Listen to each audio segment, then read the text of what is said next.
দেয় নাই। তারা বলছিল যে আমি নাকি বিভিন্ন মানুষকে ডিস্টার্ব করি, ব্ল্যাকমেইল সামথিং নানা ধরনের জিনিসপত্র বলছিল। আমি কি একবারও কথা বলেছিলাম আমি জেল থেকে আসার পরে? আমার শুধু মনে হচ্ছে সত্য একদিন হয় না যে ব্লাস্ট করে না, এরকম আপনি যত চাপা দিয়ে রাখেন কোনো না কোনো ভাবে যে মানুষটা আমাকে অ্যারেস্ট করলো, আমি মানুষই বলবো করেছে, সেটা নিয়ে কিন্তু আমি কোনোভাবেই কোনো কথা বলিনি। আমি শুধু জিজ্ঞেস করেছিলাম আপনাদের এরকম অনেক ক্যামেরার সামনে থেকে আমার বাসা থেকে কিন্তু আমাকে নিয়ে যাওয়া হচ্ছিল। আমার গুজরাম হচ্ছে, আপনারা বুঝবেন না। যদি আপনার সাথে হয়ে যায় তাহলে আপনি বুঝবেন। নামাবো তার ভিত্তি কি? ক্যামেরা তো অনেকগুলা, সাংবাদিক অনেকগুলা হচ্ছে মানে একদম আমজনতা। আপনারা কেন তখন জিজ্ঞেস করছিলেন না যে পরিমণিকে কেন নিয়ে যাওয়া হচ্ছিল? তারপরও আমি আইনের উপর বিশ্বাস রাখি যে কোনো না কোনো একদিন যে যেভাবে এভাবে সামনে আসছে যে আমরা তাকে খুব ভুলভালভাবে অ্যারেস্ট করছিলাম। 2-3টা কথা বললো না ভাই। শিল্পীদের নিরাপত্তা না, আমার মনে হয় বাংলাদেশের প্রত্যেকটা নাগরিকেরই নিরাপত্তাটা ইনশিওর করা দরকার। দ্যাটস ইট, আমার কাছে এটুকুই চাওয়ার থাকবে। আর আমরা হেনস্থা থেকে রেহাই পেতে চাই, মুক্তি পেতে চাই, এইটুকু আসলে ভবিষ্যতে। অনেকে প্রশ্ন করার সুযোগ পাবেন, একটা প্রশ্ন আমি সবার থেকেই করি, তুমি চাইলে বলতে পারো, নাও বলতে পারো। প্লিজ। কিছুদিন আগে তুমি একটা খুব ক্ষোভের কথা বলেছো তোমার সাথে যা ঘটে গেছে আগে অনেক বেশ কয়েক বছর আগে, সেটা আমরা দেখলাম যে পুরো তুমি আসলে একদম নির্দোষ বা এটা অন্যায় হয়েছে। আমি কি একবারও কথা বলেছিলাম আমি জেল থেকে আসার পরে এটা নিয়ে? কখনোই কোনোভাবে কেউ আমাকে কোশ্চেন করে উত্তর নিতে পেরেছে? আমার খালি মনে হয়েছে, বিশ্বাস করেন, আমার শুধু মনে হচ্ছে সত্য একদিন হয় না যে ব্লাস্ট করে না, এরকম আপনি যত চাপা দিয়ে রাখেন কোনো না কোনো ভাবে, যেমন কোনো ক্রাইমই পারফেক্ট না, আমার মনে হয় কোনো সত্য ওইভাবে চাপা দিয়ে রাখা যায় না। ওই একটা জিনিসের উপর বিশ্বাস করে কিন্তু 6 বছর পরে দেখেন কোনো ফোর্স নেই, আমি জিজ্ঞেস করিনি বা কেউ বন্দুক তাক করে তাকে জিজ্ঞেস করেনি, যে মানুষটা আমাকে অ্যারেস্ট করলো আমি মানুষই বলবো, তাকে মানুষই বলবো, কারণ সে মানুষ হয়েই কথাটা বলেছে। মানে অ্যারেস্ট করা কি, মানে তখন তো অ্যারেস্টের কোনো মানে কি বলে না না না অ্যারেস্ট কোনো কি জানি বলে এটাকে, পারমিশন, ওয়ারেন্ট। হ্যাঁ, ওই অ্যারেস্ট মানে ওই পারমিশনটাও ছিল না, বা আমার বাসা সার্চ করারও কোনো পারমিশন তাদের কাছে ছিল না। তারপরও যেটা করেছে সেটা নিয়ে কিন্তু আমি কোনোভাবেই কোনো কথা বলিনি। আমি শুধু জিজ্ঞেস করেছিলাম আপনাদের এরকম অনেক ক্যামেরার সামনে থেকে আমার বাসা থেকে কিন্তু আমাকে নিয়ে যাওয়া হচ্ছিল। তো আমি আজকে হাসছি কেন জানেন? আমি হেসে হেসে কথাগুলো কেন বলতে পারছি জানেন? ওই দিন যখন ওই ব্যক্তিটা পুরো ঘটনাটা কিন্তু একদম সে কত মিনিটে অনেক লং টাইম ধরে কিন্তু বলছিল, শুরু থেকে শেষ পর্যন্ত উনি সে বাসা যাচ্ছে কি করতেছে, তারপরে মাঝখান থেকে তাকে বলা হয়েছে যে তুমি ওর বাসায় যাও, ওনাকে নিয়ে আস, মানে হয় না যে ওর মধ্যে তুমি ইনভলভ হও, প্রত্যেকটা বিষয় কিন্তু সে একদম পয়েন্ট বাই পয়েন্ট যখন বলেছে, তখন বলছি ভাই কি দরকার ছিল এত কিছু বলার? জানেন এটা কেন দরকার ছিল? কারণ আমি সত্যি ছিলাম। এটা 6টা বছর, এই জন্য মনে হয় আমি বাইচাইছি ভাই। খালি ধৈর্যটা ধরতে হয়, আর আমি ধৈর্য ধরছি ভাই। সত্যি আমি অনেক ধৈর্যশীল। আমি একটা জায়গাতে অনেক প্রমাণ পাইছি যে আমি আসলে এই জায়গাটায় কখনোই কথা বলি নাই, অ্যান্ড এটা আমার সাথে কিভাবে ঘটছে আপনার সবার চোখের সামনে ঘটছে, অ্যান্ড সবার চোখের সামনে এটা প্রমাণিত হয়ে গেছে। আমি যে কি পরিমাণ হ্যাপি, কি পরিমাণ আমার মনে হয়েছে যে আমার 2টা পাখা হয়েছে, আমি অনেক রিলিফ হয়ে গেছি।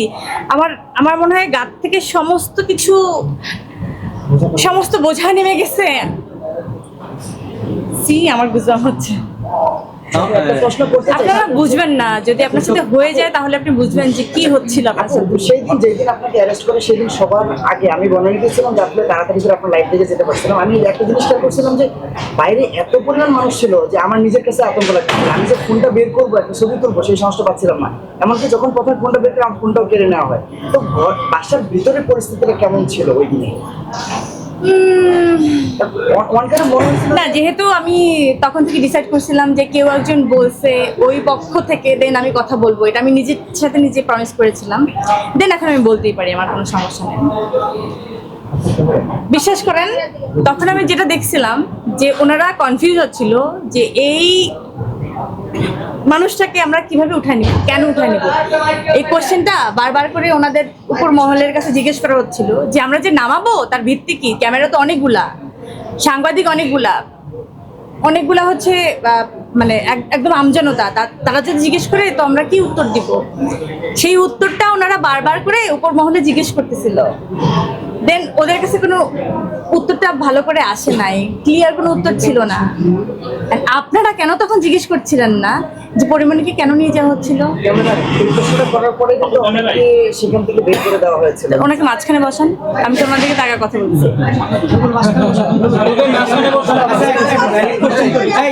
যে কোশ্চেন করবেন তার মাঝখানে বসে। সমস্যা নেই, প্যারা নেই। মানে আপনার ওই সময় তো একটা মামলা হয়েছিল, মামলাটা মনে হয় এখন পর্যন্ত শেষ হয়। হ্যাঁ, মামলাটা কোনো ব্যক্তি দেয় নাই। তারা বলছিল যে আমি নাকি বিভিন্ন মানুষকে ডিস্টার্ব করি, ব্ল্যাকমেইল সামথিং, নানা ধরনের জিনিসপত্র বলছিল। যেহেতু ঘটনাটা মিথ্যা প্রমাণ তো তা- হয়েছে, এখন কি আপনি চান কি রাষ্ট্রের কাছে যে মামলাটা আসলে বিষ হয়ে যাক বা আমি জানি না, এখন পর্যন্ত আমি রাষ্ট্রকে ফোর্স করি নাই বা আমি আহাজারি করে বলি নাই যে এই দেখেন এই মানুষটা এভাবে বলছে এখন আমাকে ছেড়ে দেন। আমি এভাবে বলবো না, আমি আইনের উপরে বিশ্বাসী। যতদিন টাইম লাগে, যেভাবে লাগে, যত বছর ধরে আজিরা দিতে হয় ভাই তত বছর ধরে দিব। তারপরে আমি আইনের উপরে বিশ্বাস রাখি যে কোনো না কোনো একদিন, যে যেভাবে এভাবে সামনে আসছে যে আমরা তাকে খুব ভুলভালভাবে অ্যারেস্ট করছিলাম, শুধু খালি অ্যারেস্ট করছিলাম, যেভাবে সামনে আসছে আপনাদের সবার সামনে, আমার মনে হয় আদালত সেই সম্মানটা দিয়ে আমাকে ফেরত দিবে যে তুমি নির্দোষ, যাও বাড়ি যাও। ওকে, অনেক রাত হয়েছে, আমরা আপনাকে একটু না জানাই। লাস্ট এখানে একটা কথা বলবো, এই যে শিল্পীদের কিছু হলে গ্রেপ্তার, অমুক তমুক, এইটা আসলে শেষ করে শিল্পীদের নিরাপত্তা কোথায়, আর সবার যে তোমার যে ভালোবাসা, এই ভালোবাসার প্রতিদান সামনে কাজ দিবা কিভাবে দিবা, এটা সবাই শেষ করে। কোনটার উত্তর দিব? আগে 2-3টা কথা বললো না ভাই।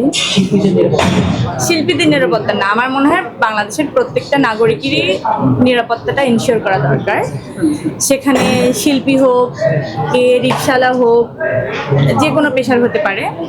আমার মনে হয় মানুষের নিরাপত্তাটা খুব জরুরি। দ্যাটস ইট, আমার কাছে এটুকুই চাওয়ার থাকবে। আর আমরা হেনস্থা থেকে রেহাই পেতে চাই, মুক্তি পেতে চাই, এটুকু আসলে আমার সর্বোচ্চ চাওয়া। আর দর্শকদের উদ্দেশ্যে কিভাবে ভালোবাসা ভালোবাসা অনেক বেশি ভালোবাসে, সেই ভালোবাসা ক্যামেরার সামনে সবাই ভালো। এত রাত ওয়েট করতো না, তুমি বলে ওয়েট করছো, আমি নিজেই চলে গেলাম, অনেস্টলি বলবো। আমার মনে হয় ভালোবাসা একতরফা থেকে হয় না, ভালোবাসা পরিপূরক একটা জিনিস। তুমি ভালোবাসো বলেই আমি ভালোবাসি, আমি ভালোবাসি বলেই তুমি ভালোবাসো। আমি কিন্তু আপনাদের জন্য আসি ভাই, আপনি শুধু আমার উপরে চাপাই দিন না, জন্য আমার জন্য আসি। তো ভালোবাসাটা এমন, আমরা সবার জন্য থাকি, সবার বিপদের সময় থাকি, সময় ভালোবাসার সময় থাকি, ভালো সময় থাকি, খারাপ সময়ের জন্য আমরা সবাইকে পাই। Thank you. Thank you.